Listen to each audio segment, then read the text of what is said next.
যারা ট্রাক শেষ করেছেন চলে আসুন ঘরের দিকে, আমাদের আলোচনা শুরু হওয়ার টাইম হয়ে গেছে। শিক্ষকরা আমরা সবাই বসে যান। স্যান্ডেল দেখা যাচ্ছে? স্যান্ডেল কয়েক রকমের দেখতে পাচ্ছেন, এই সবগুলো ঠিক আছে, কোনো অবজেকশন নেই। স্যান্ডেলের পিছনে বেল্ট থাকলে অবজেকশন নাই, অসুবিধা না, কোনো অসুবিধা নেই, সব রকমের স্যান্ডেল দেখতে পাওয়া যাচ্ছে। আরেকটা এসেছে, কোন কোন দোকানে এইরকম মেহরাম পাওয়া যাচ্ছে। কেউ কেউ আবার বললেও আমি আলোচনা করেছি অনেক আলেমদের সাথে, এইটা লুঙ্গির মতো, যদিও সেলাই নাই কিন্তু এটা এইভাবে বানানো হয়েছে, সেলাইবিহীন কিন্তু পুরো লুঙ্গির সাইজ সাইতে। এটা আমি রেকমেন্ড করি না, প্লিজ এটা অ্যাভয়েড করেন, এটা অ্যাভয়েড করেন, আমি আলাপ করি না। নিতে পারবেন আপনারা চা খেয়েছেন? তেগুল খাননি মাশাআল্লাহ, তার থেকে এলেন মহব্বত বেশি। তবে অনেকের চা খাওয়ার একটা ঝোঁক আছে, সন্ধ্যাবেলা না খেলে মাথায় ঢুকবে না, তালিমটা মজবুত হবে। এই জন্য আমাদের মুসলিম কর্তৃপক্ষ আপনাদের প্রতি করেছে। আর যদি কারো দরবার কি দেখে যান নাই, পরে আপনার খুব কষ্ট হচ্ছে, আপনি একটু পরে উঠে গিয়ে চট করে খেয়ে আসতে পারবেন ইনশাআল্লাহ। ওকে, আমরা এইটুকু মাত্র হয়ে গেছে, সময়টা একটু কম, আমরা শুরু করে দিই ইনশাআল্লাহ। মা বোনেরা, আপনারা পরবর্তী পর্যায়ে মনোযোগ দিয়েছেন, কথা কম বলেছেন, আমি খুব খুশি হয়েছি এই খবর পেয়ে। দোয়া করি আল্লাহ তাআলা আপনাদেরকে আরো তৌফিক দান করুন।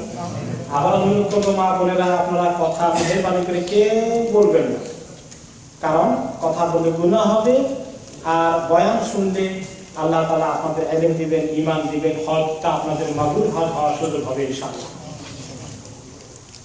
আমরা ছিলাম যে মক্কাতে এসে হোটেলে উঠে আপনি এখন ইহরাম সহ ওযু করে এবার তাওয়াফ করতে আসবেন, এই আলোচনায় আমরা ছিলাম। কিভাবে তাওয়াফ শুরু করতে হবে এখন আমরা এই আলোচনা থাকবো। যারা ইফরাদ করবেন তাদের শুধু তাওয়াফ, তাদের সাই করা লাগবে না। যারা কিরান করবেন, তামাত্তু করবেন, তাদের তাওয়াফ সাই দুইটাই করা লাগবে। মসজিদে আপনারা ঢুকছেন, এখন ঢোকার সময় ডান পা দিয়ে ঢুকতে হবে, এবং অন্যান্য মসজিদে ঢোকার সময় যে দোয়া করতে হয় সেই দোয়াই করবেন। বিসমিল্লাহ ওয়া সালাতু ওয়া সালামু আলা রাসূলিল্লাহ, আল্লাহুম্মা ইন্নী আসআলুকা, আল্লাহুম্মা ইফতাহলি আবওয়াবা রাহমাতিক, আল্লাহুম্মা ইফতাহলি আবওয়াবা রাহমাতিক, এই দোয়াটা করে ডান পা দিয়ে ঢুকবেন।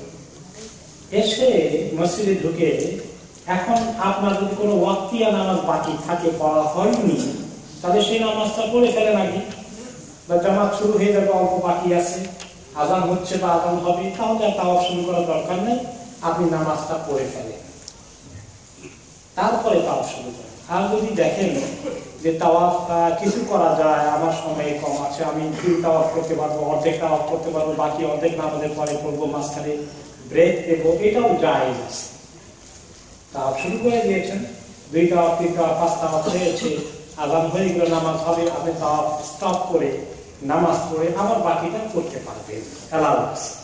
সেম ওয়েতে সাইও 2 মিনিট সাই করার পরে আজান হয়ে যাচ্ছে, নামাজ হচ্ছে, আপনি ব্রেক দেন, স্টপ করেন, আপনি নামাজ পড়েন, আবার সাই বাকিটা কমপ্লিট করেন, জায়েজ। তাওয়াফের জন্য ওযু শর্ত, ওযু ছুটে গেলে তাওয়াফে স্টপ করে ওযু করে আসতে হবে। 2 তাওয়াফ পরে 3 তাওয়াফ পরে মাঝখানে চলে গেছে, তাহলে ভাঙাটা হিসাব করার দরকার নেই, যে কয়টা কমপ্লিট হয়েছে ওযু করে এসে বাকি কয়টা শেষ করবে। তাওয়াফের জন্য নামাজের মতোই ওযু শর্ত, জরুরি, কিন্তু সাইয়ের জন্য ওযু জরুরি নয়। কারণ যদি ওযু চলে যায়, 2 সাইয়ের পরে আপনি বিনা ওযুতে সাই করতে চান, জায়েজ আছে, নো অবজেকশন। দুটোর মধ্যে পার্থক্য বুঝতে পেরেছেন তো? এরপরে তাওয়াফ চলা অবস্থায় যাদের কিছু সমস্যা আছে, অসুস্থ হয়ে গেছেন, যেমন ওযু রাখতে পারেন না, বাতাস চলে আসে 5 মিনিট পরে 3 মিনিট পরে এরকম যদি হয়ে যায়, তাহলে এই লোকগুলো মাযুর, ওনারা উযু করে তাওয়াফে নামবেন এবং সেই উযুতে বাতাস আসলে ওনারা কন্টিনিউ করতে পারবেন তাওয়াফ শেষ করতে। এরকম অনেকেই ড্রপ হয়, প্রস্রাব ড্রপ করে। এই ক্ষেত্রে কি করা যায়? এই মাযুর লোকগুলো ইহরামের হালতে যদি ড্রপ করে তাহলে তো ইহরামের কাপড় নাপাক হবে, শরীরও নাপাক হবে এবং মসজিদের ফ্লোর নাপাক হতে পারে, তাই না? তাহলে কি করা যায়? এরা তো ওজরওয়ালা হয়ে গেছেন। এই সমস্ত রোগীদের জন্য তারা ইহরামের ভিতরে আন্ডারওয়্যার পরতে পারবেন। আন্ডারওয়্যার নিচে কতগুলো টিস্যু রেখে দেবেন। এই যে আপনি সেলাই করা আন্ডারওয়্যার পরলেন, এটা একটা ইহরামের হুকুম ব্রেক হয়ে, সেটাকে একটা পেনাল্টি এখন পে করতে হবে। সেটা হচ্ছে এই যে আপনাকে দম দিতে হবে। দম দিতে হবে, কিন্তু আপনার জন্য এই দম সহকারে এটা অ্যালাউ করা হয়েছে এই জন্য যে এটা একটা ওজন, এর কোনো বিকল্প নাই বিধায় এই সমস্ত কেসে এটা অ্যালাউ আছে। এখন আসেন, আপনি ইহরাম করে এখন ঢুকছেন, আপনার ইহরামটা গায়ে আসেই ইহরামের চাদরটা নরমালি সব সময় কি করতে হবে? দোনো কান ঢেকে রাখতে হবে।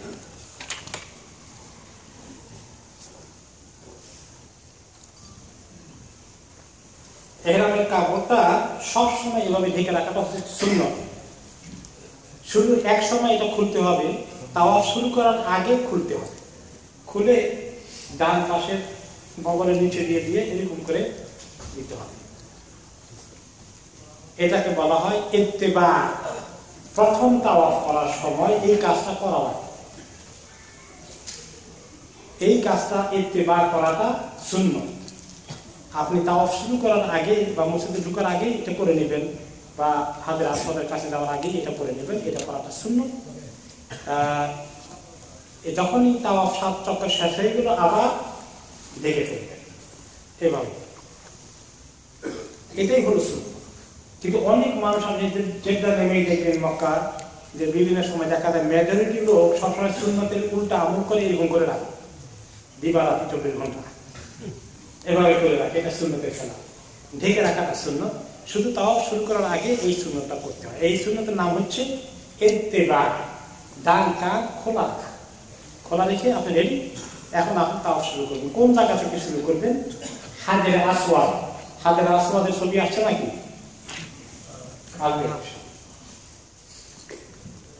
আসা তো কথা, যাই হোক, কাবা শরীফের তো 4টা কোণা আছে।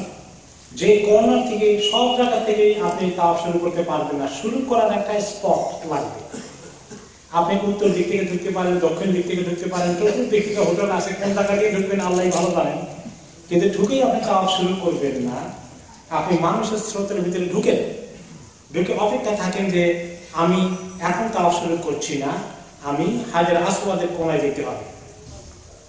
এখন আপনি যদি ঢুকলেন যে উল্টা দিকে গেছেন, তাহলে হাজরে আসওয়াদ হয়ে গেছে এই কোণা, আপনি গেছেন ওই কোণায়। মনে করেন এই টেবিলটা, তাই না? এই টেবিলের এই কর্নারটা হচ্ছে হাজরে আসওয়াদ। এখন এখানে আপনাকে আসতে হবে।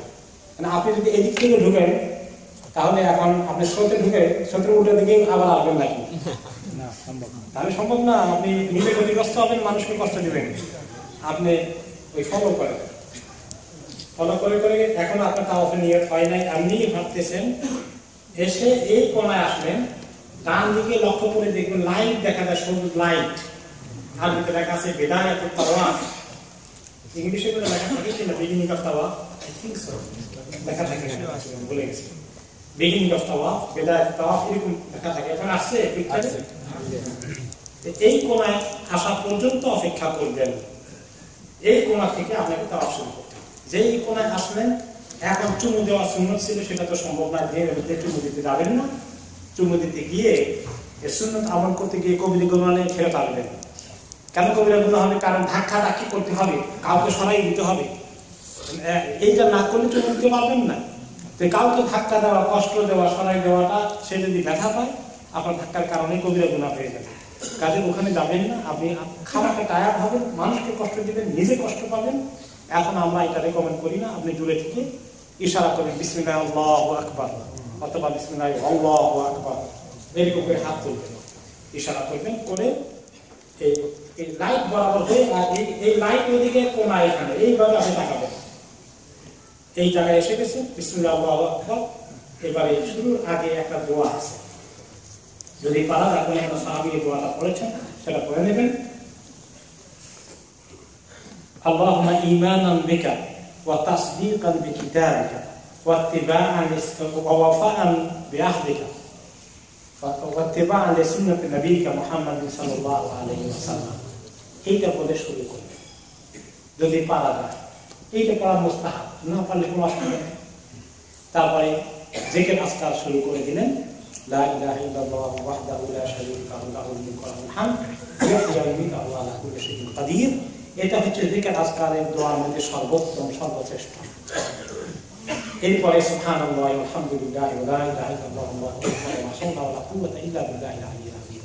এটা অন্যতম সর্বশ্রেষ্ঠ আজকারের মধ্যে দ্বিতীয়। এরপরে বিভিন্ন দোয়া, মুনাজাত, ইস্তিগফার, দরুদ শরীফ, আরবিতে যা আছে কোরআন হাদিস থেকে দোয়া মুখস্থ আছে সবগুলো বলেন। এরপরে বাংলায় বলেন, নিজের জবানে বলেন, তাওবা ইস্তিগফার জাতীয় আল্লাহর কাছে গুনাহ মাফ চাওয়া, দুনিয়া আখিরাতের কল্যাণ, নিজের জন্য, মা বাবার জন্য, মরে গেছেন, জিন্দা আছেন, দাদা দাদি, নানা নানি, ছেলে মেয়ে, স্ত্রী, স্বামী, সবার জন্য আল্লাহর কাছে দোয়া করা, উম্মতের জন্য দোয়া করা। আর এইভাবে দোয়া জিকিরের মাধ্যমে আপনি তাওয়াফ শেষ করবেন। দোয়া দরুদ পরে যদি কেউ বিভিন্ন আয়াত সূরা পড়তে চান, কোরআন শরীফ তেলাওয়াত করতে চান, সেটাও জায়েজ আছে। আল্লাহ তাআলার নামগুলো পড়তে চান, জায়েজ আছে। মুখস্থ পড়া এবং নিজের ভাষায় বলা এগুলোই ভালো। বই পুস্তক দেখি কেউ কেউ পড়ে, বই পুস্তক দেখে পড়লে হয়ে যায়, না জায়েজ না, কিন্তু অসুবিধা হলো মনোযোগটা বই পুস্তকের দিকে, নগর বই পুস্তকের দিকে দিতে গিয়ে আপনার মনোযোগ কিছু কমতি হয়ে যেতে পারে। এছাড়া মানুষের জন্য হাঁটা দানা, কার গায়ে মধ্যে হুমড়ি খেয়ে পড়েন, কার গায়ে আপনার পায়ে জুতা লাগে, ধাক্কা লাগে, এটা একটা অসুবিধা। এই জন্য এইভাবে বই দেখে না পড়াটাই আসলে ভালো। কোনো কোনো দেশের লোকেরা একজনকে জোগাড় করে ভাড়া করে নিয়ে আসে, সেই দোয়া পড়ে আর সবাই তার পিছনে স্লোগান দিয়ে দিয়ে দোয়া পড়ে, চিৎকার করে করে। এই চিৎকার করে স্লোগান দিয়া যাওয়া মানুষের জন্য অনেকে দোয়ার মনোযোগটাকে সম্পূর্ণ নস্যাৎ করে দেয়। এটা ঠিক নয়। একটু খুশু খুশুর সাথে পড়া, এত চিৎকার করার দরকার নাই। আর একজনকে আল্লাহুম্মা আল্লাহুম্মা এই যে শুরু করে দেয়, বাকি আশেপাশে লোকগুলো মনোযোগ সব শেষ করে দেয়। হ্যাঁ, এরকম না করা উচিত। নিজে একা একা যা পারি করি, নিজে চোখের পানি ফেলাটার মধ্যে সব বেশি। ঘুরতে থাকেন এভাবে, আপনি সামনের দিকে তাকাবেন এবং এতে করে কাবা শরীফের দিকে নজর যেতে পারে, অসুবিধা নেই। কোন কোন কিতাবে লেখা আছে কাবা শরীফের দিকে দেখা ঠিক নয়। এই কথাটা কিছুটা সত্য, কিছুটা অসত্য। সত্য কোন সেন্সে, যে আপনি কাবা শরীফের দিকে যদি দেখতে চান তাহলে আপনি যাবেন সামনের দিকে, কিন্তু আপনি উল্টা দিকে এরকম করে যদি হাঁটেন তাহলে এটা ঠিক হচ্ছে না। এরকম দেখা নেই, কিন্তু আপনি যাচ্ছেন সামনের দিকে, কিন্তু আপনার চোখটা কাবার দিকে চলে যাচ্ছে, নো প্রবলেম, এটার কোনো আপত্তি না। বরং এটার মধ্যে আরো ফজিলত বেশি। আল্লাহর ঘর তত দেখবো, মন খুলি তত এটা আরেকটাই ভালো। আল্লাহর ঘরের দিকে তাকিয়ে থাকাই ভালো, কিন্তু তাওয়াফের সময় উল্টার দিকে ভাবে তাকাবেন না, আপনার নজর সামনের দিকে এভাবে ঘুরবে না। তো বইয়ের মধ্যে দেখতে গিয়ে ক্লিয়ার করেন, এটা একটু কনফিউশন হয়ে যায়। এরপরে হাতিম আছে যে কাবা ঘরের থেকে আলাদা একটু জায়গা আছে, যেটা অরিজিনালি কাবার অংশ, এর ভিতরে দিয়ে সবটা তাওয়াফ মারবেন না কেউ, অবশ্যই ঢুকতে পারবেন না, সেখানে অলরেডি বলছে। বাইরে দিয়ে হাতিমের বাইরে তাওয়াফ করতে হবে, কারণ হাতিম কাবার অংশ, কাবার বাইরে দিয়ে তাওয়াফ করা লাগে। হাতিমের মাঝখান দিয়ে আর কাবার ওই ফাঁকে দিয়ে ঢুকলে আপনার তাওয়াফ কমপ্লিট হয়নি, তাওয়াফ হয়নি, এটা করতে হবে। এরপরে আপনি চারটা কোণা তো কাবা ঘরে, প্রথমটা হাজারে আসওয়াদ, তারপর লাস্টটা 3 নম্বরটা হচ্ছে রুকন ইয়ামানি। রুকন ইয়ামানির পাশে দিয়ে কেউ যদি হাঁটে, হাত দিয়ে একটু টাচ করাটা সুন্নাত, কিন্তু ওইটা টাচ করতে গেলে এখন লম্বা লাইন ধাক্কাধাক্কি কম না, কাজে ওটা অ্যাভয়েড করা দরকার। হজের মুহূর্তে তাওয়াফ করাটাই বিরাট এক কষ্টের কাজ। এত কাছাকাছি গেলে আপনার কষ্ট হবে, হারামের খুব কাছে গেলে এই ধাক্কার চাপের মধ্যে পড়ে যাবেন। দূরে থেকে আসেন, আর ওইটা যদি টাচ না করা যায় সেখানে ইশারা করা লাগে না, আর কিছু বলা লাগে না, চাষাচাষি করে চলে আসেন। হাজার আসওয়াদের কর্নারে আসার আখ্যান দিয়ে শেষ করবেন, একইতে তাওয়াফ শেষ হবে রব্বানা আতিনা ফিদ দুনিয়া হাসানা ওয়া ফিল আখিরাতি হাসানা ওয়া কিনা আযাবান নার, এই দোয়াটা দিয়ে নবী করিম সাল্লাল্লাহু আলাইহি ওয়াসাল্লাম প্রতিটি তাওয়াফের শেষ অংশে হাজার আসওয়াদে আসার আগে এই দোয়াটা পড়তেন, একবার তিনবার যা পারেন পড়েন। তারপরে আবার দ্বিতীয় তাওয়াফ শুরু হয়ে গেলে আগে বিসমিল্লাহ আল্লাহু আকবার অথবা শুধু আল্লাহু আকবার বলে হয়, হাত তুলে আবার তাওয়াফ শুরু করে দিলেন। ওই জিকিরগুলো রিপিট করতে পারেন, একই জিকির দোয়া মুনাজাত রিপিট করেন, আবার নতুন করে কিছু জানা থাকলে পড়েন।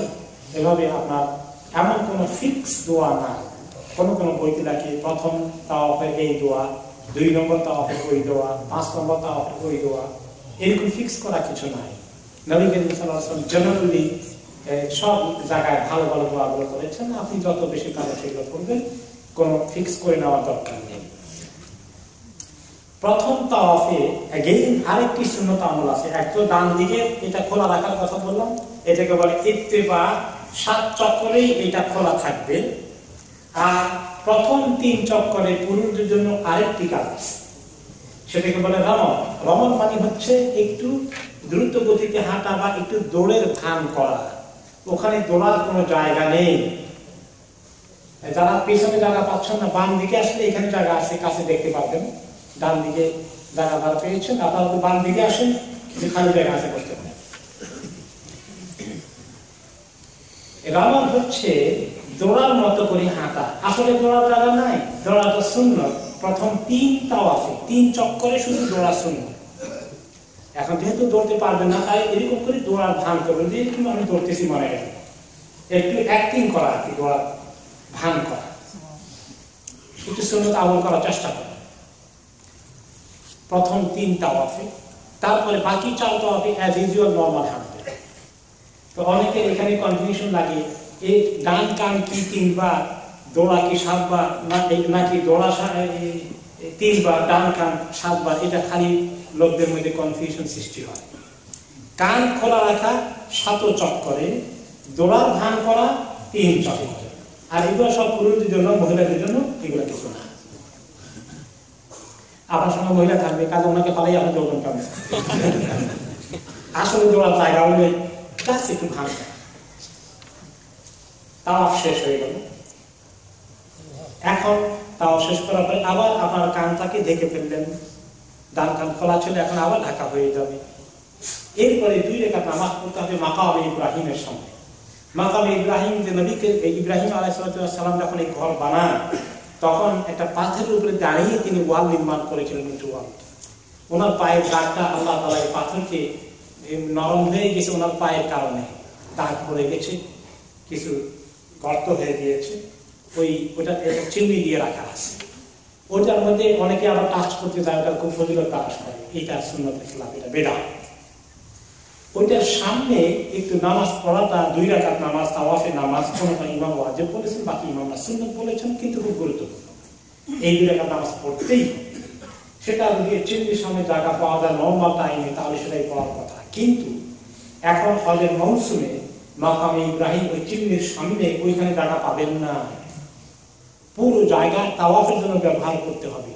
তাহলে মসজিদে উঠে গিয়ে যে কোনো জায়গায় সুযোগ পেয়ে যান, 2 রাকাত নামাজ পড়বেন। কেবলা কি হয়, নিয়ত কি, নিয়ত মনে মনে আছে তাওয়াফের 2 রাকাত নামাজ, আর নাওয়াইতু কিছু বলা লাগবে না, শুধু আল্লাহু আকবার। তারপরে সূরা ফাতিহার পরে প্রথম রাকাতে কুল ইয়া আইয়ুহাল কাফিরুন পড়া, দ্বিতীয় রাকাতে কুল হুয়াল্লাহু আহাদ পড়া সুন্নাহ।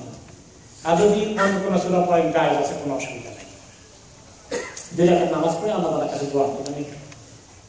তারপরে আসল হচ্ছে যে তাওয়াফ যে করলাম, তাওয়াফ কতটুকু মনোযোগ এসেছে, নামাজে কতটুকু খুশু এসেছে, আল্লাহর কাছে চোখের পানি কি পরিমাণ ফেলতে পেরেছি, নিজের কথা মনে করি, জাহান্নামের কথা মনে করি, গুনাহগুলোর কথা মনে করি, মা বাবার কথা মনে করি। যত আমরা মনোযোগ দেব ততই কবুল হবে আল্লাহ তাআলার কাছে। যত মনোযোগ হয়, যত খুশু আসে, যত চোখের পানি আসে, তত কবুল হওয়ার লক্ষ্য। তো 2 রাকাত নামাজ পড়া শেষে আপনি এবারে একটু জমজমের পানি খাওয়া শুনুন, পিপাসা না লাগলেও পানি খাওয়া শুনুন। পানি খান, পানি একটু বেশি করে খাওয়া যায় আরো ভালো, যত বেশি খাবেন তত ভালো। মা জমজম লেমা শুরু বলা, জমজমের পানি যে নিয়তে খায় আল্লাহ সেই নিয়ত কবুল করে। মাহু জামজাম এটা হচ্ছে তাআমুতামিন ওয়া শিফাউ সুকমিন, যার ক্ষুধা লাগছে তার ক্ষুধা মেটাবে, যার অসুস্থতা আছে তার অসুস্থতা দূর করবে। শেফা নিয়ে খাইলে আল্লাহ শেফা করবে। এই জন্য জমজমের পানি খাওয়া ভালো। আর পানি খাওয়ার পরে পানি শুরুতে বিসমিল্লাহ আল্লাহুম্মা সাল্লি আলা মুহাম্মাদ যদি পড়েন ভালো। খাওয়া শেষ হয়ে গেলে একটা দোয়া কোনো সাহাবী পড়েছেন, আল্লাহুম্মা ইন্নী আসআলুকা ইলমান নাফিআ ওয়া রিজকান ওয়াসিআ ওয়া শিফাআন মিন কুল্লি দা। যে আল্লাহ আমি আপনার কাছে ফায়দা দেয়, আমল দেয়, এরকম ইলম চাই, আর আল্লাহ প্রশস্ত রিজিক চাই, আর সমস্ত রোগ বালাই থেকে অসুস্থতা থেকে আপনার কাছে সেবা চাই। এই দোয়াটা পড়া ভালো, কারণ এই রমজান পানি অনেক বরকতের পানি খেলেন। আর পানি যদি একটু আপনার শরীরে ছিটিয়ে দেন করে কাঁধের চেহারা একটু মুছে দেয়, এরকম এটাও সুন্নত। নবী করিম সাল্লাল্লাহু আলাইহি ওয়াসাল্লাম এটা করেছেন, যদি গরমের জন্য তিনি করেছেন, কিন্তু ওনাকে ফলো করলে আমাদের সুন্নত আদায় হয়ে যাবে। তো পানি ওইখানে পানি দাঁড়িয়ে খাওয়া তিনি ওই সময় দাঁড়িয়ে খেয়েছেন। এই তাওয়াফ করার পরে সাহির আগে পানিটা তিনি ওই সময় দাঁড়িয়ে পান করেছেন, ওইটাই সুন্নত। এছাড়া অন্য সময় যতবার জমজমের পানি খাবেন ততবার দাঁড়াইতে হবে না। এটা অনেকে মনে করে জমজমের পানি মানে দাঁড়িয়ে খেতে হবে, এইটা ভুল। শুধু ওই সময় আমলের অংশ তিনি দাঁড়িয়ে খেয়েছেন, আপনি দাঁড়িয়ে খাবেন না। আর কোন সময় রাসূলুল্লাহ সাল্লাল্লাহু আলাইহি ওয়াসাল্লাম দাঁড়িয়ে পান করেন, সবসময় বসে পান করেছেন। এরপরে আমাদের বাংলাদেশে লন্ডনে যখন জমজমের পানি আনে, এখানে দাঁড়িয়ে খান। লোকেরা মনে করে জমজমের পানি মানে এটা দাঁড়িয়ে খেতে হবে, একদম ভুল। শুধু ওই জায়গায় ওই সময় দাঁড়িয়ে খাওয়াটা সুন্নত, বাকি সময় বসে খাওয়া। এরপরে চলে গেলেন এখন সাফা। সাফা মারওয়া পাহাড় গিয়ে হয়তো আপনার নাকি দেখতে পাবেন। সাফা এবং মারওয়া পাহাড় ছিল এক সময়, হাজার আসদের কোরআন থেকে ওই বরাবর দেখা যাবে ডান দিকে লক্ষ্য করলে, কিন্তু এখন তো দেখা যায় না। কনস্ট্রাকশনের কারণে পাহাড়কে কেটে কেটে মানুষের এত হাজার হাজার লাখ লাখ লোকের সাহি করার সুবিধার্থে পাথরকে সমান করে দিতে হয়েছে। একটু সামান্য চিহ্ন মাত্র আছে। সাফা এবং মারওয়া মিলে 7 বার তাওয়াফ করতে হবে, 7 বার সাই করতে হবে। তার আগে তাওয়াফের মধ্যে যদি 3, 4, 5, 6 নাম্বারের মধ্যে গলদ হয়ে যায়, আপনি সন্দেহ পড়ে গেছেন 3 বার করলাম না 4 বার করলাম, 4 তাওয়াফ করলাম 5 তাওয়াফ করলাম, 6 নম্বরটা গেল না 7 নম্বরটা গেল, এখন কি করা যায়? যদি সন্দেহ বেশি হয়ে যায় তাহলে কমটা ধরবেন, কম ধরে 6-7 গন্ডগোল লেগেছে তাহলে 6 ধরে, এরপরে এভাবে পূরণ করে। ঠিক তাওয়াফের ক্ষেত্রেও সাইর ক্ষেত্রেও যদি হিসাবে গন্ডগোল হয়ে যায় তাহলে সন্দেহটা বাদ দিয়ে কমটা নাম্বার গুনে বাকি রাখুন। সাফার দিকে চলে আসলেন এখন সাই করার জন্য। যখন সাফার দিকে আসবেন, সাফার দিকে একটু উঁচুর দিকে উঠতে উঠতে ওই দোয়াটা পড়বেন, কোরআনের আয়াতটা, যেটা সূরা বাকারাতে আছে, ইন্নাস সাফা ওয়াল মারওয়াতা মিন শাআইরিল্লাহ ফামান হাজ্জাল বাইতা আও ইতামা ফালা জুনাহা আলাইহি আন ইয়াতাওয়াফা বিহিমা ওয়া মান তাতাওয়া খায়রা ফা ইন্নাল্লাহা শাকিরুন আলীম। এই আয়াতটা যাদের মুখস্থ নাই মুখস্থ করে ফেলেন, মুখস্থ করে ফেলে তারপর থেকে ইয়ের বইতে পাবেন, যে কোনো বইতে পাওয়া যাবে। এখানে আয়াতটা আছে নাকি? আসতে পারে ইনশাআল্লাহ। তো এই আয়াত পড়তে পড়তে সাফার দিকে গেলেন, গিয়ে একটু কেবলামকে ছোট্ট একটা দোয়া করে, প্রতিটি তাওয়াফের মাথায় উঠে দোয়া করা, প্রতিটি সাই উঠে উপরে উঠে দোয়া করাটা সুন্নাত, ছোট্ট দোয়া করে ফেললেন। তারপরে নামতে থাকলেন। নামার সময় লা ইলাহা ইল্লাল্লাহু ওয়াহদাহু লা শারীকা লাহু লাহুল হামদ সুবহানাল্লাহি ওয়া বিহামদিহি ওয়া লা ইলাহা ইল্লাল্লাহু আল্লাহু আকবার ওয়া আরহামু আনতা আল-আযীজুল আকরাম, এরকম আরো কিছু দোয়া, লা ইলাহা ইল্লাল্লাহু ওয়াহদাহু লা শারীকা লাহু লা ইলাহা ইল্লাল্লাহু ওয়াহদাহুল হামদু ওয়াহদাহু ওয়া নাসারা আবদাহু ওয়া আ'azza জুনদাহু ওয়াহদাহু আহজাবা ওয়াহদাহু লা ইলাহা ইল্লাল্লাহু ওয়া না'উযু বিল্লাহি মিন মুখলিসিনা লাহু দ্দীন ওয়া কারিহাল কাফিরুন। এই সমস্ত দোয়াগুলো বিভিন্ন দোয়া কিভাবে পাওয়া যাবে সেগুলো বললেন। আপনার যা দোয়া মুখস্থ আছে সেগুলো পড়েন, ইস্তিগফার, ঠিক তাওয়াফে যে সমস্ত দোয়া করেছেন ওগুলো আবার এখানে দোয়া করতে থাকেন। নিজের মনের কথা আল্লাহ তাআলার কাছে বলেন, এটা আরেকটি দোয়া কবুলের জায়গা, যেভাবে তাওয়াফ দোয়া কবুলের জায়গা। যত চোখে পানি আসবে, যত মনোযোগ আসবে সেই কেউ তাওয়াফ সাই করে, বিশেষ করে সাইর সময় এই হাসাহাসি করে, মানে কেমন যেন খালি একটু দৌড়ের তালে আছে, এবার তাদের মুড হারিয়ে ফেলবে, এরকম করা ঠিক না। আরেকটা জিনিস হচ্ছে অনেক খুব তাড়াহুড়া করতেছে, যত তাড়াতাড়ি শেষ করতে পারি, যত তাড়াতাড়ি তাওয়াফ শেষ করতে পারি। খুব তাড়াহুড়া করলে গোসল করতে আসে। যারা ইমাম ছিলেন সালফে সালেহীন, তারা সময়ের দিকে বেশি তাকাতেন না, তারা আস্তে আস্তে মনোযোগ দিয়ে হাঁটতেন আর দোয়া করতেন আর ইবাদত করতেন। সাই শুরু করে দিলেন, একটু পরে সাফা থেকে নামার পরে গ্রিন লাইট আসবে, পরে এরপরে আরেকটা গ্রিন লাইট আছে, দুই গ্রিন লাইটের মাঝখানের জায়গাগুলোর মধ্যে একটু দৌড়তে হয়। এটা সুন্নাত, এটা সাইড অংশ।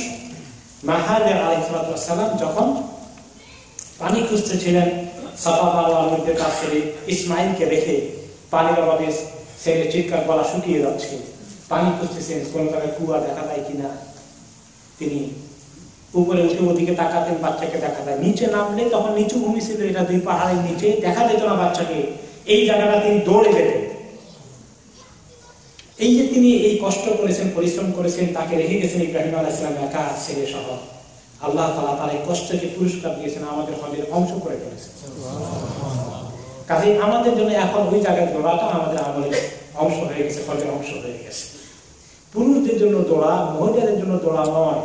যদিও মা হাজের মহিলা ছিলেন, মহিলারা সেই সুন্নতকে আমল করবেন না, তাদের পর্দার কারণে তারা আস্তে হাঁটবেন। কিন্তু অনেক মহিলাকে দেখা যায় সমানে করছে, ঠিক নয়। আপনি যদি আপনার স্ত্রীকে বা মা বোনকে নিয়ে যান, তাদের তো আপনার হাত ধরা আছে, এখন আপনি দৌড়লে ওনারা কি করবেন? তাহলে আপনিও দৌড়বেন না, দৌড়ান ভাঙ করবেন শুধু। আর মহিলা তাদের স্বাভাবিক গতিতে হাঁটবে। এইভাবে সাফাই উঠে গেলেন, সাফার পাহাড়ে উঠে আবার কেবলামুখী হয়ে ছোট্ট দোয়া করবেন। নামাজ সময় বিসমিল্লাহ আল্লাহু আকবার বলে আবার শুরু করে দিলেন, দোয়া করতে করতে শুরু করে দিলেন। তিনবার পড়া সুন্নাত, আল্লাহু আকবার, আল্লাহু আকবার, আল্লাহু আকবার। প্রতিটি তাওয়াফে আগে সাফাতে ওঠার পরে দোয়া আল্লাহু আকবার তিনবার বলে আবার শুরু করে দিলেন। মারওয়াতে ওঠার পরে দোয়া কেবলামুখী মুক্তাসার 1 মিনিট, তারপর আবার আল্লাহু আকবার তিনবার বলে আবার নিয়ে শুরু করে দিলেন। আসার পথে আবার দুই লাইট, সবুজ লাইটের মাঝখানে দৌড়ার ভান করবেন বা দৌড়বেন যারা পুরুষের জায়গা থেকে। এইভাবে করে সাফা থেকে মারওয়া একবার, মারওয়া থেকে সাফা দুইবার হয়ে গেল, আবার সাফাতে গেলে 3, আবার মারওয়াতে আসলে 4, আবার সাফাতে গেলে 5, মারওয়াতে আসলে 6, সাফাতে আসলে 6, আবার মারওয়াতে গিয়ে শেষে 7। তাহলে সাফা থেকে মারওয়া একবার, মারওয়া থেকে সাফা আরেকবার, এভাবে করবেন। পুরো সাফা মারওয়া ঘুরে একবার নামা, তাহলে 14 বার হয়ে যাবে। এর নিজেই অবস্থা শেষ, যা খাটনি আছে মাশাআল্লাহ। 14 বার যদি কেউ মাঝে মধ্যে লোকেরা তাই করে যে যাওয়া আসা মিলে ঘরে একবার না, যাওয়া একবার, আসা আরেকবার হয়ে যায়। সাফা মারওয়া যখন 7 বারে মারওয়াতে শেষ হয়ে গেল, তখন আপনার এই ওমরার কাজ শেষ হয়ে আসলো। এখন ওমরা যারা তামাত্তু করেছেন তাদেরকে এখন বেরিয়ে এসে চুল কাটতে হবে। চুল কেটে তারপরে আপনি গোসল করে কাপড় খুলে ফেলে নরমাল ড্রেসে চলে আসবেন। চুল কাটার নিয়ম হচ্ছে সমস্ত মাথা থেকে চুল কাটা। যারা বেশ আগে যান মাথা শেভ করাটার মধ্যে 3 বারে সওয়াব হয়। আর যারা একদম লেটে যাচ্ছেন, তামাত্তু ওমরা আর হজের মাঝখানে বেশি পার্থক্য নাই, তাহলে তারা ছোট করা ভালো। পুরো মাথা থেকে চুল ছোট করে ছেটে নেওয়া, এবং হজের সময় শেভ করে নেওয়া, পুরো মাথাকে মুন্ডিয়ে নেওয়াটা উত্তম। এই সময় মাথা চুল ছোট করাটা ভালো। তো যারা তামাত্তু করবেন তাদেরকে এই চুল কাটতে হবে। পুরুষদের জন্য সব দিক থেকে কোনো কোনো জায়গায় ছেলেপেলেরা কেচি নিয়ে দাঁড়িয়ে থাকে যে চুল কেটে দিয়ে তারা এখানে একটু এখানে বাস হয়ে গেছে। এটা ঠিক নয়, এটা ঠিক নয়। পুরো মাথা মুকাসসির তাকসীর করতে হবে, পুরো মাথা থেকে চুল কাটতে হবে, পুরো মাথা থেকে। আর মহিলাদের জন্য চুল এত ছোটও করা যাবে না, সেইও করা যাবে না। তাদের জন্য হচ্ছে 1 কর পরিমাণ, আঙ্গুলের 1 কর বা 1 ইঞ্চি বা তার চেয়ে একটু কম। আপনি নিজেরটা সেলুনে করে নিয়ে এসে আপনার সঙ্গে যে মহিলা আছেন, মা বোন স্ত্রী, আপনি কেটে নিয়ে আসবেন। আপনার মা বোন স্ত্রীর চুলের শেষের অংশটা মুট করে আপনি ধরে 1 কর পরিমাণ এভাবে কেটে দিয়ে কেটে দিলে ওনার চুল কাটা হয়ে গেল। তারপরে গোসল করে আপনার নরমাল ড্রেসে চলে আসেন। এই ইহরামের হালাতে যে সমস্ত কাজ নিষেধ ছিল, মক্কাতে আপনাদের এখন সব কাজ হালাল হয়ে গেল, আর কোনো আপত্তি না। এই হলো তামাত্তুওয়ালার অবস্থা। তামাত্তুওয়ালা আবার হজের আখ্যান দিয়ে নতুন করে আবার ইহরাম করবেন, একটু পরে আমরা বলবো ইনশাআল্লাহ। আর যারা কেরান হজের নিয়ত করেছেন, ইফরাদ হজের নিয়ত করেছেন, তারা এখন চুল কাটবেন না, ইহরামও খুলবেন না, ওই হালাতে থাকবেন। একদম মিনা মুজদালিফা আরাফাতের হজের কাজগুলো শেষ করে তারপরে একবারেই চুল কাটবেন এবং তখনই তারা একমাত্র ইহরাম খুলবেন। এই একটা মৌলিক পার্থক্য আছে। এখানে আরেকটি বিষয় আসে, ইফরাদওয়ালার এক সাই, ওমরায় সাই নাই, হজের সময় সাই করতে হবে। এখন যদি ইফরাদওয়ালা মনে করেন যে আমি সাইটা অ্যাডভান্স করে ফেলতে চাই, এখন যে তাওয়াফ করলাম, এই তাওয়াফের পরে আমি সাই করে ফেলব, পরে হজের সময় আমি আর সাই করা লাগবে না, জায়েজ। ঠিক তেমনি তামাত্তুকারীরা যদি মনে করেন যে, বা কেরানকারীরাও যদি মনে করেন যে 8 তারিখের আগে কোনো এক সময় তারা মিনার দিকে যাওয়ার আগে একটা এক্সট্রা নফল তাওয়াফ করে সাইকে অ্যাডভান্স করে ফেলতে চান, হজের সময় আমি আর তখন সাই করা লাগবে না, শুধু তাওয়াফে জিয়ারত করব, সেটাও জায়েজ আছে যে অ্যাডভান্স সাই করে যাওয়া যায়। তবে সাইয়ের আগে একটা তাওয়াফ লাগবে, শুধু খালি সাই করে গেলে হবে না, এটা জায়েজ আছে। তবে উত্তম হচ্ছে সিকোয়েন্স, অর্ডার মেইনটেইন করা, সিরিয়াল মেইনটেইন করা। নবী করিম সাল্লাল্লাহু আলাইহি ওয়াসাল্লাম তাওয়াফে জিয়ারতের পরে সাই করেছেন, তার পক্ষে সম্ভব, সেটাই কিন্তু উত্তম, সেটাই সুন্নাত, ওইটা আমাদের সর্বশেষ। এখন আপনার তোমরা শেষ, আপনি হোটেলে আছেন, অপেক্ষা করবেন। যারা আগে যাবেন তাদেরকে আগে মদিনা জিয়ারত করাই নেবে, মদিনা থেকে আবার হজের আগে ফেরত নিয়ে আসবে, তাদের এক অবস্থা। আর যারা মক্কায় থাকবেন তারা এই হালতেই থাকবেন 8 তারিখ পর্যন্ত। যদি মদিনা নিয়ে যায় আগে, তারপরে হজের আগে আবার মদিনা থেকে মক্কায় নিয়ে আসে, তাহলে তো আপনি আবার মক্কায় ঢুকছেন, ওই সময় আরেকটা ইহরাম করতে হবে, আরেকটা ইহরাম করবেন। সেই ইহরাম করে একটা উমরা করতে পারেন, আপনি এক্সট্রা উমরা করে ফেলেন মদিনা থেকে আসার পরে, তাওয়াফ সাই করেন। অথবা আপনি ওইখান থেকেই হজের নিয়তে ইহরাম করে ফেললেন যে আপনার আর তাওয়াফ সাই করা লাগবে না, আপনি ওই ইহরাম নিয়েই মিনাতে চলে যাবেন। যারা হজের আগে মদিনা থেকে ঘুরে নিয়ে যায় তাদের জন্য এই মাসালা একটা এক্সট্রা করে দিলাম। আর যারা মক্কাতেই থাকবেন, আপনারা যারা তামাত্তু করে ইহরাম খুলে ফেলেছেন, 7 তারিখে রাত্রে অথবা 8 তারিখে, সুন্নত 8 তারিখে সকালে, কিন্তু মুআল্লিমরা সুবিধার জন্য 7 তারিখে রাত্রেই নিয়ে যায় আপনাদেরকে মিনাতে হজের জন্য। তখন আপনি মিনা যাওয়ার আগে আপনাকে ইহরাম করতে হবে। ইহরাম করার জন্য কোনো জায়গায় যেতে হবে না, হোটেল রুমে বসেই গোসল করে চুল কাটা লাগবে চুল কাটেন, যে কাজগুলো উমরা আগে করেছিলেন, মসজিদ কাটা এগুলো যদি লাগে সেখানে আবার করে ভালো করে শ্যাম্পু সাবান দিয়ে গোসল করে আপনি ইহরাম করলেন আপনার হোটেল রুমে। পরে অনেকে আবার আরেকটা তাওয়াফ করে যান, নট নেসেসারি, এটা জরুরি না, ওই সময় তাওয়াফ করে টায়ার্ড হয়ে যাবে, ওইখান থেকে সোজা মিনায় চলে যান। মিনায় 8 তারিখে পৌঁছে গেলেন, ঠিক আছে, 7 তারিখে রাত্রে যান অথবা 8ই জিলহজ। আসলে 8ই জিলহজ থেকে হজের মূল কাজ শুরু হচ্ছে। এখন এখানে একটা কথা আছে, যে সমস্ত মহিলাদের মাসিক শুরু হয়ে যায়, যাওয়ার সময় হয়ে যায়, বা তারা তাহলে যাওয়ার সময় হয়ে গেলে হোটেলে আল্লাহকে ডাকবেন, কিন্তু ওনারা তাওয়াফ করতে পারবেন না, মসজিদের ভিতরে ঢুকতে পারবেন না, কোরআন শরীফ পড়তে পারবেন না, এভাবেই থাকবেন। যদি ওনাদের হজে যাওয়ার আগে ভালো হয়ে যান, তাহলে যখন ভালো হন গোসল করে তাওয়াফ সাই করে এরপরে ওমরা শেষ করে ওমরা পারলে হালাল হয়ে যাবেন, যাওয়ার আগে আবার নতুন করে ইহরাম করে যাবেন। আর যদি এত শর্ট টাইমে হয়ে যায় যে জাস্ট ওনারা গোসল করে ফ্রি হয়েছেন, তারপর তাওয়াফ সাই করেছেন, এখন মিনায় চলে যেতে হয়, চলে যাবেন, আলাদা ওমরা না করলেও হবে। ওমরা করে আর তখন তামাত্তু না করে কেরানের নিয়তে একবারে করে ফেলবেন। আর যদি এমন হয় যে নেইতে গিয়েছেন, আপনার মাসিক ভালো হয়ে গেছে, আপনাকে হজে টাইম হয়ে গেছে, 8 তারিখ চলে এসেছে, তাহলে হোটেল থেকে আপনি চলে গেলেন মিনাতে, আপনার আর ওমরা করা হলো না, এটাই আপনার তরিকাতে আপনার ওমরা হবে না। আপনার হজটা কেরান হজ হয়ে যাবে বা ইফরাদ হজ হয়ে যাবে। আপনি সোজা সেখান থেকে মিনায় চলে যাবেন, আরাফাতে চলে যাবেন, মুজদালিফায় চলে যাবেন। তারপর যখন ভালো হবেন মক্কায় এসে, তখন আপনি তাওয়াফে জিয়ারত করবেন। আগে তাওয়াফ আপনার মিস হয়ে গেছে, এতে কোনো ক্ষতি হবে না। এটা আপনার ন্যাচারাল যে সিস্টেম এসেছে, এটার জন্য আপনি দায়ী না, আফসোস করবেন না। আপনার সুন্দর হজ হয়ে গেছে। তবে মা আয়েশা এরকম হয়েছিল, তিনি আসলেন ওমরা করার আগেই মাসিক চলে আসেন, এরপরে হজের সময় হয়ে গেছে, তিনি একটু কান্নাকাটি করলেন যে আমি ওমরা করতে পারলাম না, সবাই ওমরা হয়ে গেল। নবী করিম সাল্লাল্লাহু আলাইহি ওয়াসাল্লাম বলে যে আল্লাহ হুকুম, আল্লাহ যেভাবে রাখেন সেটা সন্তুষ্ট থাকো। হজ করে আসার পরে উনি একটু আফসোস করতে থাকলেন যে সবার ওমরা হলো, হজ হলো, আমার শুধু হজ হলো। তখন তিনি ওনার ভাই আব্দুর রহমানকে বললেন যে তোমার বোনকে নিয়ে তানঈমে নিয়ে যাও, সেখান থেকে একটা ওমরা করাই নিয়ে আসো।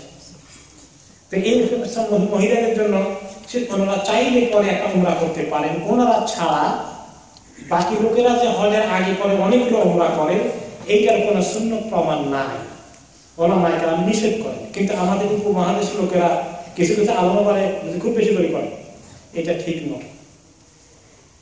একই হজে নিয়ে করতে গিয়ে একাধিক ওমরা করা এইটা ঠিক নয়, বরং একাধিক তাওয়াফ করা। অমুকের নামে ওমরা, অমুকের নামে আরেক ওমরা, সকালে একটা, বিকালে একটা, পরের দিন আরেকটা, এরকম যে করে সার্ভিস ফ্রম হারাম টু তানঈম, এগুলা আসলে ভালো এলিমওয়ালা লোকেরা এগুলা করে না। সব ইমামরা বলেছেন যে বেশি বেশি করে তাওয়াফ করার মধ্যে সব বেশি, বেশি বেশি ওমরা করা নয়।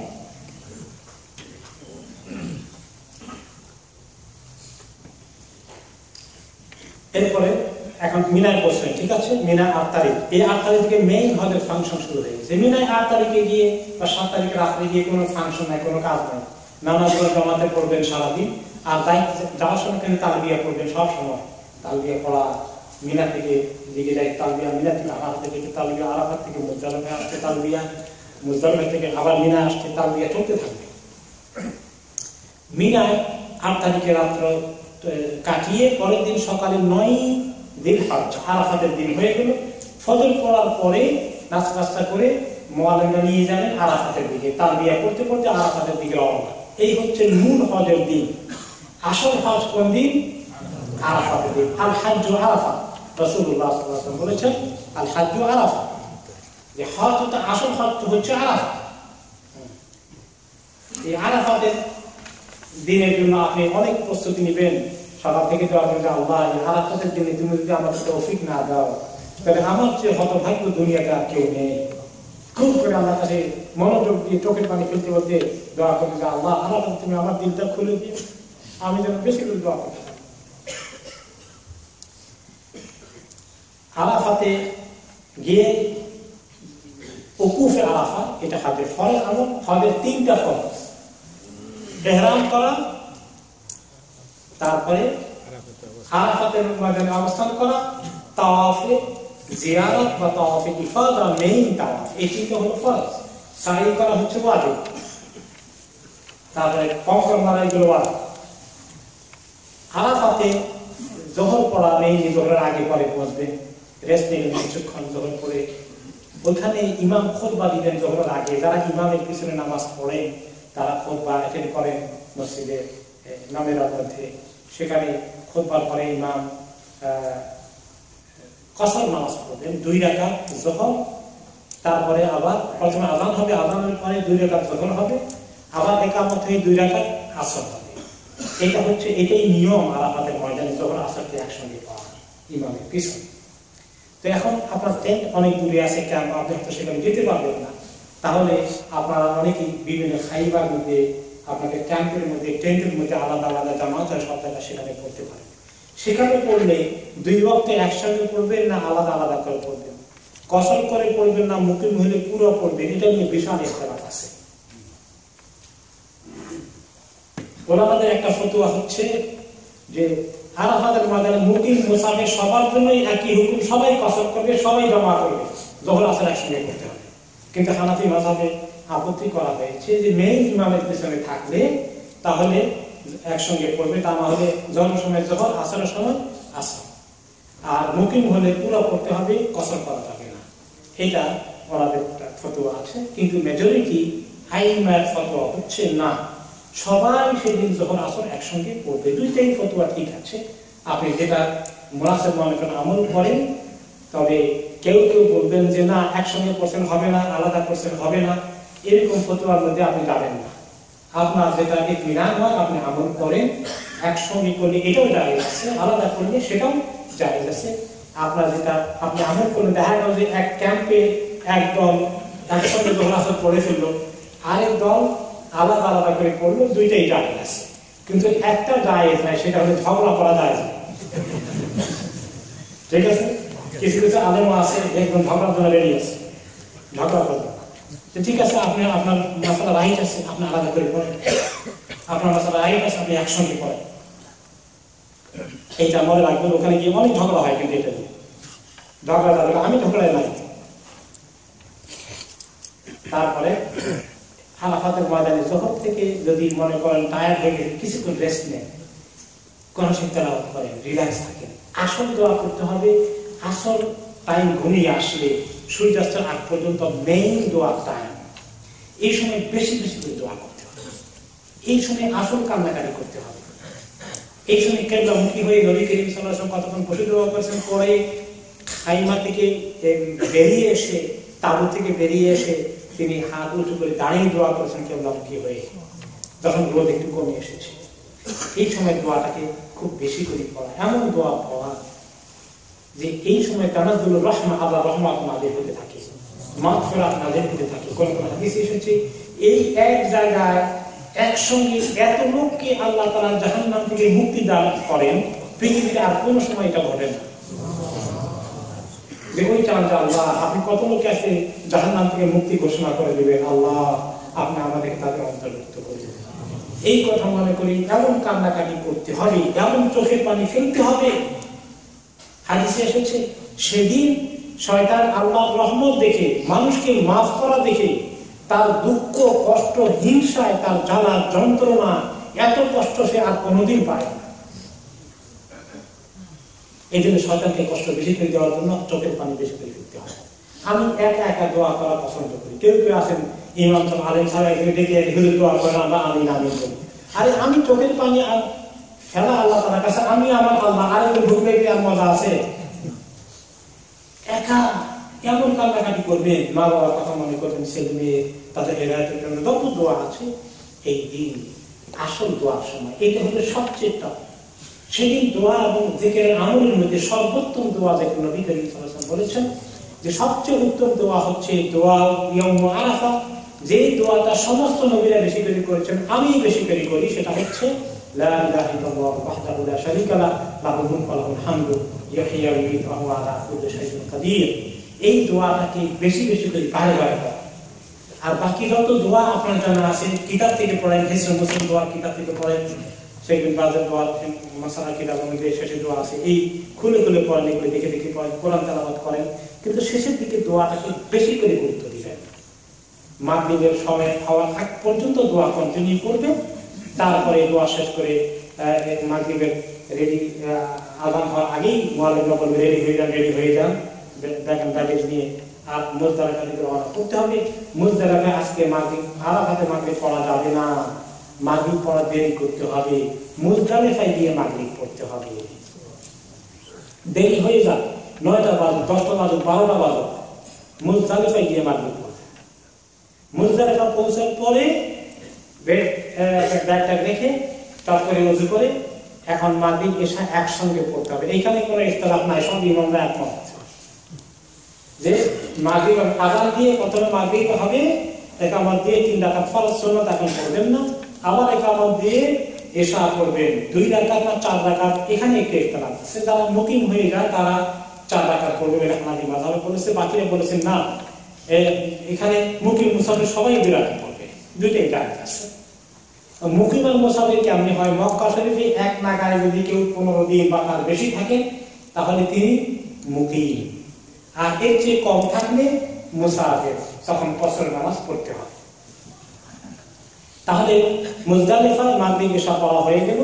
সুন্নাত যদি পড়তে চান পড়তে পারেন, না পড়লে গুনাহ নাই। নবী করিম সাল্লাল্লাহু আলাইহি ওয়াসাল্লাম সুন্নাত পড়েন নাই, কোন কোন সাহাবা সুন্নাত পড়েছেন, তিনি নিষেধ করেননি, তবে বেতের ছাড়বেন না, বেতের অবশ্যই পড়তে হবে। এরপরে চলে যেতে হবে এখান থেকে, সারা রাত তো ঘুমাবেন। ওখানে কিন্তু কোনো ফ্লোর ইয়েটা নাই, কোনো ক্যাম্প নাই, টেন্ট নাই, খালি ময়দানে শুয়ে থাকবেন। এত মানুষ এই ময়দানে, নারী পুরুষরা শুয়ে আছে, কেউ কারো দিকে তাকায় না, সুবহানাল্লাহ। শুয়ে থাকবেন, শেষ রাতে উঠে ওযু করেন ফজর রাখান দিয়ে, তারপরে ফজর পড়তে হবে। ফজর পড়ার পরে কিছুক্ষণ দোয়া করে, অনেকক্ষণ কেউ আমাকে দোয়া করে, দোয়া করে যখন একটু ফর্সা বেশি করে যায় সূর্য ওঠার আগে, তখন মক্কার দিকে রওনা করা সুন্নাহ। যে সমস্ত ভাইরা তাদের সঙ্গে মহিলারা আছেন এবং বুড়ো মানুষ আছেন, অসুস্থ মানুষ আছে, বাচ্চারা আছে, তাদেরকে মহাদানা আগেই নিয়ে যায়। তাদের জন্য জায়েজ আছে মধ্যরাতের পরে একটা দুটার দিকে তারা যদি রওনা করে দেন, 12টা 12:30 পরে রওনা করে দিলে ওদের রওনা লোকদের জন্য মুজদালিফা থেকে ভিড়ের আগে রওনা করে দেওয়া জায়েজ। এবং মহিলার কারণে যে পুরুষটা তার কোনো ওজন নাই, কিন্তু মহিলার সঙ্গে থাকার কারণে তার জন্য আগে যাওয়া জায়েজ। তবে পুরুষরা যদি তার ফ্যামিলি ঝামেলা না থাকে, ফজর পড়াটা সুন্নত আমল করাটা তার জন্য অত্যন্ত উত্তম, পরিপূর্ণ সুন্নতের আমল হয়। ওইটা আপনার দোয়া করলে যারা ফজরের পরে কেটে উঠে লম্বা দোয়া করা দাঁড়িয়ে, এটা আর কি সুন্নত আমল। এই রাত্রের বেলায় মুজদালিফা থাকা অবস্থায় পাথর জোগাড় করা, এটা ভালো। 7টা পাথর পরের দিনের জন্য নিয়ে যাওয়া, পাথর মারতে হবে, 7টা পাথর এখান থেকে নিয়ে যাওয়াটা ভালো হবে। না নিলে তো মিলা থেকে নিতে পারবে। আবার অনেকে এখান থেকে সবগুলা পাথর জোগাড় করেন, ওখানে পাথর কমও আনবে, সারা রাত্র পাথর জোগাড় করতে করতে সময় শেষ, রেস্ট নেওয়ার টাইম হয় না। সব পাথর এখান থেকে নিতে হবে, এটা জরুরি নয়। হাতের কাছে পাওয়া গেলে গোটা সাথে নিয়ে নেন, বাকি পাথরগুলো মিনার থেকে নিয়ে, মিনায় পাথর বেশি ইজি। এরপরে পাথরগুলোকে আপনি পলিথিনে রেখে দেন, পাথরগুলি অনেকে ধরে আবার সাবান দিয়ে ধোয়, কপি বেশি করে দিলে ফালতু কাজ, সময় নষ্ট করে। পাথর পাথর এর মধ্যে খায়, আলাদা কোনো বরকত নাই। তাহলে বিয়ে পড়তে পড়তে মিনার দিকে যাবে। মিনায় গিয়ে আজকে 10 তারিখ, নামাজ তো 9 তারিখ। ও আলহামদুলিল্লাহ, that's very good, that's good. Okay, এরপরে আমরা এখন 10 তারিখ হয়ে গেল, তাই না? 10ই দিন হয়, এই দিন অন্যান্য জায়গায় ঈদ হচ্ছে, আর হাজিদের জন্য ঈদ নাই, তারা তো বড় ঈদে আছে, ঈদের বড় কিছু।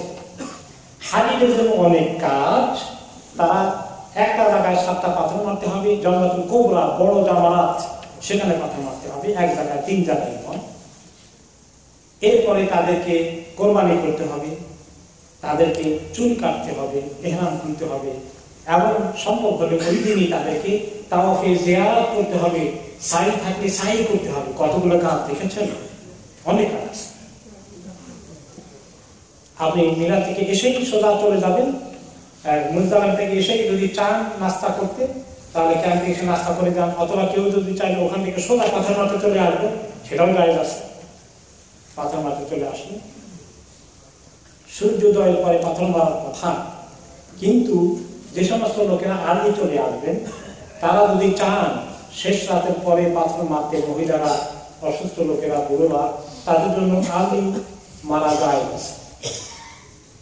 মধ্যরাতের পর থেকেই মারা যায় না। কিন্তু সুস্থ সমাজ লোকেরা দিনে শুরুতে মারবে সূর্য ওঠার পর, এবং মেইন টাইম হচ্ছে সূর্য ওঠার পর থেকে দুপুর পর্যন্ত। আর যখন এই টাইমে ভিড় বেশি হয়, আপনি যদি মনে করেন অসুস্থ না হলেও বেশি ভিড় ভয় লাগছে, তাহলে আপনি থাক, এখন জোহরের পর থেকে মাগরিব পর্যন্ত টাইম আছে। কেউ যদি আর একটু দুর্বল হন, তাহলে আপনি সন্ধ্যার পরেও মারতে পারবেন, সারা রাত পাথর মারতে পারবেন। এগুলো আগে একটু শক্ত করে দেওয়া হয়েছে, ওলামায়ে কেরাম এখন বলেছেন যে না, এলাও আছে। এখন অনেক মানুষ, বিশেষ করে মহিলারা, সন্ধ্যার পরে যাওয়াটা উত্তম। যারা একটু দুর্বল, একটু বুড়ো, তারা একটু সন্ধ্যার পরে গেলে ইজিতে মারতে পারবে। 7টা পাথর মারার জন্য আপনারা এখন মিনাতে, মুজদালিফা থেকে এসে মিনায় রেস্টে থাকেন, পাথর পরে না। কিন্তু তারা একটু দিনের বেলা মারতে পারবেন, ভালো, সেটা উত্তম। পাথর মারার সময় বিসমিল্লাহ, আল্লাহু আকবার, বা কমপক্ষে আল্লাহু আকবার দোয়া করতে, তালবিয়া করতে করতে যাবেন। পাথর মারার পরে তালবিয়া শেষ হয়ে গেছে, আর তালবিয়া নেই। এক একটি পাথরের সাইজ হবে চিকপি, চানাবুট, সোলার সাইজ। এই হলো পাথরের, অথবা বড়, এর চেয়ে বড় হলে ছাগলের পায়খানা যেটা হয়, এর চেয়ে বড় যেন না হয়, কারণ পাথর মানুষের মাথা নিতে পারে, ব্যথা পাবে। আর নবী করিম সাল্লাল্লাহু আলাইহি ওয়াসাল্লাম ছোট ছোট পাথর মেরেছেন। ছবিতে কিছু আসছে? তাহলে ডান হাত উঁচু করে বিসমিল্লাহ, আল্লাহু আকবার, এভাবে এক একটা আলাদা করে মারবে, এক একটা আলাদা করে মারবে, একসঙ্গে 2টা 3টা মারবে না, একটা একটা করে। পাথর 2-4টা বেশি নিয়ে যাবেন, হাতে ধাক্কায় অনেক সময় লেগ পড়ে যেতে পারে। পাথর মারার জন্য একটু কাছে দেওয়ার চেষ্টা করবেন। অনেকে এত মানুষ দিকে ভয়ে অনেক দূর থেকে মারে, তার ফলে সব মানুষের মাথায় পড়ে, ভিতরে পড়ে না, ওই জায়গা থেকে করতে হবে। তো অনেক সময় এমন হয় বেশি ভিড়, আপনি গেছেন কাছে, আরেক ধাক্কা পেছনে চলে আসছে, ঘাবড়াবেন না, নার্ভাস হবেন না, মানে একবার না পারি দেখো বারবার, আবার পেছনে এসে আবার চেষ্টা করবে যে কোনখানে একটু ফাঁক দেখাবে, ওখান দিয়ে মাথা নিচু করে ঢুকে যাবে। সুবিধা হলে কি কোনো কোনো সময় বড় বড় গ্রুপ আসে, তো এই গ্রুপ থাকলে গ্রুপের সামনে পড়লে মুসিবত আছে, গ্রুপ থাকলে পিছনে চলে যাবেন, আর গ্রুপের পিছনে পিছনে আপনি করে যাবেন, তাহলে দেখবেন ইস্যু হয়ে গ্রুপ কিছু আছে যুদ্ধ করে, তারা মানে কোনো কেয়ার করে না, মানুষ সবগুলোকে একবারে মারাই টাড়াই পানি চলে যায়। এরকম তুফান আমার আসলে ওদের সামনে পড়বে না পিছনে। তো দেখা গেল যে এরকম করে করে মাথা নিচু করে করে যেতে যেতে আপনি অনেক কাছে যেতে পারছেন। এই প্যানিক না হয়ে, ঘাবড়িয়ে না গিয়ে আস্তে আস্তে ধাক্কা ধাক্কা খেয়ে, এরকম অনেকবার হয়েছে যে আমি কত দূরে চলে গেছি, কাছে গিয়ে আবার ধাক্কা চলে গেছি বহু দূরে, আবার আসছি, এবার দেখা যায় মাশাআল্লাহ ভালো জায়গা টান পেয়ে গেছে। সবসময় একরকম থাকে না মানুষের ভিড়, ধাক্কা কোনো সময় জোরে আসে, কোনো সময় আস্তে আসে, কোনো সময় হঠাৎ করে খালি পাওয়া যায়, এরকম মানুষ হতে পারে। এই জন্য তাড়াহুড়ো করবেন না, আস্তে দিকে করবেন। কাপড় তো আপনি এভাবে হালতে আছেন, ঢাকা দোকান ঢাকা আছে, বললাম না সব সময় ঢাকা থাকবে। এরপরে 7টা পাথর মারা শেষ হয়ে গেছে, আপনি এখন চলে যাবেন কোরবানিটা করেন। এই সিকোয়েন্স, এই অর্ডার মেনটেন করাটা সুন্নাত। কেউ ওয়াজিব বলেছেন বা মেজরিটি আইনমারা বলেছেন সুন্নাত, তাহলে কোরবানিটা হয়ে যায়। নিজে কোরবানি করতে যাওয়া, কোরবানি দেখা, কমপক্ষে সেখানে নিজে চলে যাওয়া, সেখানে দেখতে পাওয়াটা সুন্নাত। না পারলে আপনার পক্ষ থেকে যদি কাউকে দায়িত্ব দেন, আপনার কোম্পানি, আপনার গ্রুপ লিডার যদি দায়িত্ব নিয়ে যায় এবং সে যদি বিশ্বস্ত হয়, আপনি তাকে বিশ্বাস করেন, তাহলে সে কোরবানি করে দিলে হয়ে যাবে। কোরবানি করা কাজ হয়ে গেল। এই দুটা কাজ করার পরে আপনি চুল কেটে নিলেন, শেভ করে নেন। শেভ করে নেওয়াটা সুন্নাত, সওয়াব বেশি। 3 বার দোয়া করেছেন, আল্লাহ যারা শেভ করেছে তাদেরকে মাফ করে দেবেন, যারা ছোট করেছে তাদের জন্য দোয়া করতেছেন না, যারা ছোট করেন সাহাবীরা বলেন ইয়া রাসূলুল্লাহ, যারা ছোট করছে ওদের জন্য দোয়া করবেন না, তিনি চুপ। আবার বলে যে আল্লাহ যারা শেভ করেছে তাদেরকে দোয়া করবেন, আর ওনারা বলে ছোট করছে ওদের জন্য করবেন না, তিনি কিছু বলবেন না। 3বার দোয়া করলে যারা শেভ করেছে আল্লাহ মাফ করে দেন তাদেরকে। আবার ওনারা দরখাস্ত করেন, এইবার বললেন যারা ছোট করেছে আল্লাহ তাদেরকেও মাফ করে দেন। তাদের চুল ছোট করা আর শেভ করার মধ্যে পার্থক্য করা দেখেছেন? এরপরে শেভ করলে আপনার হজ হয়ে যাবে।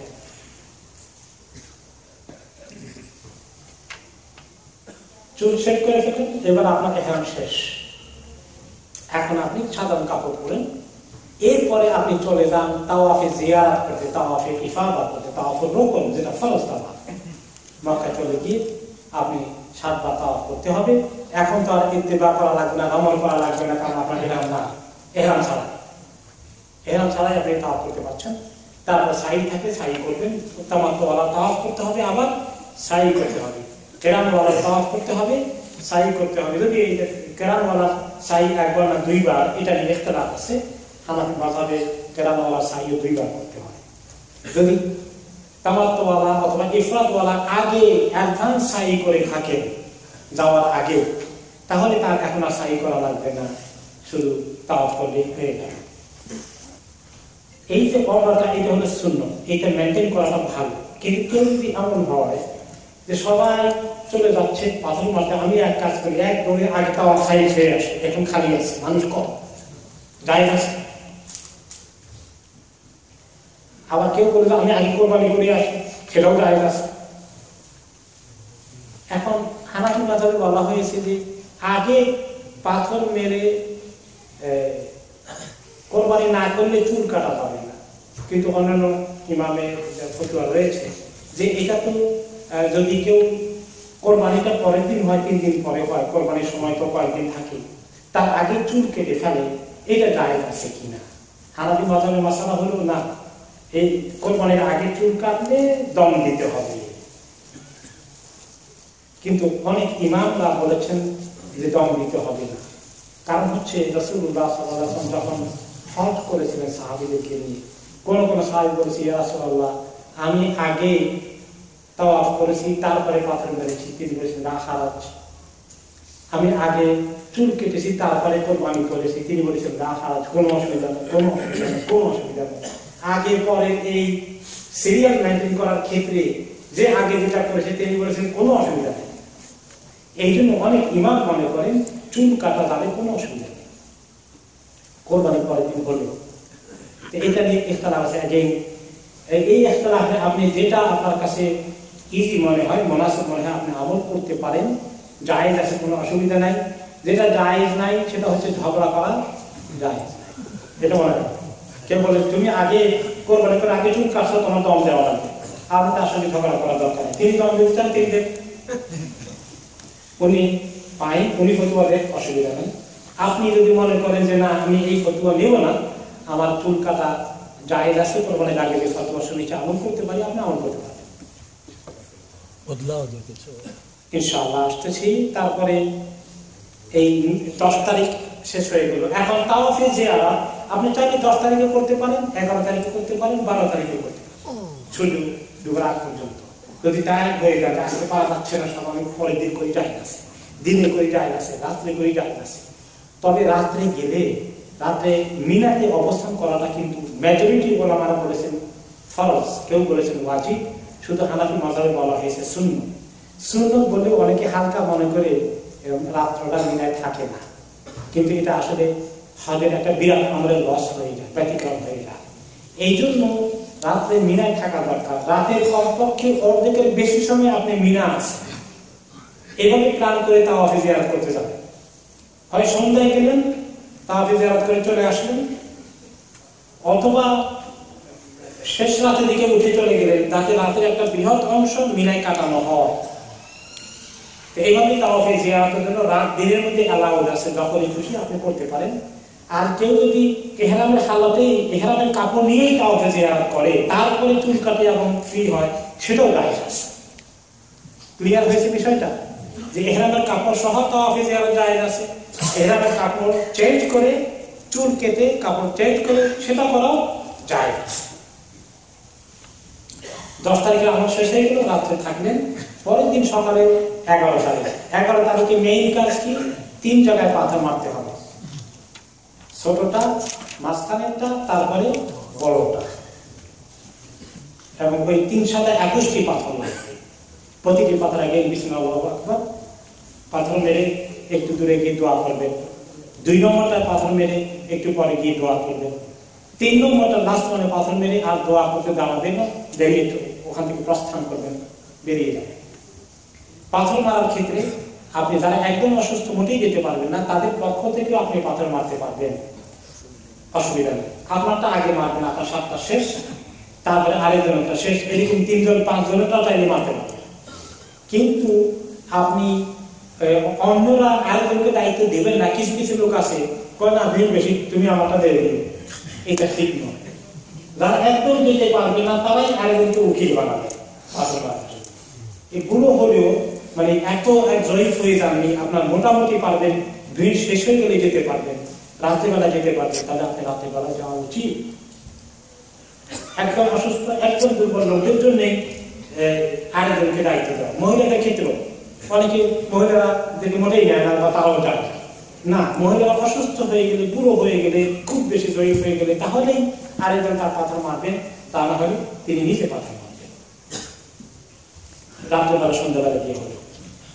তো এই দ্বিতীয় দিন যেটা মানে 11 তারিখে পাথর মারার সময় শুরু হয় জোহরের পর থেকে, তার আগে নয়। জোহর থেকে মাগরিব পর্যন্ত মেইন টাইম। এই সময় ভিড় বেশি, জওয়ান লোকেরা এই সময় যাবে।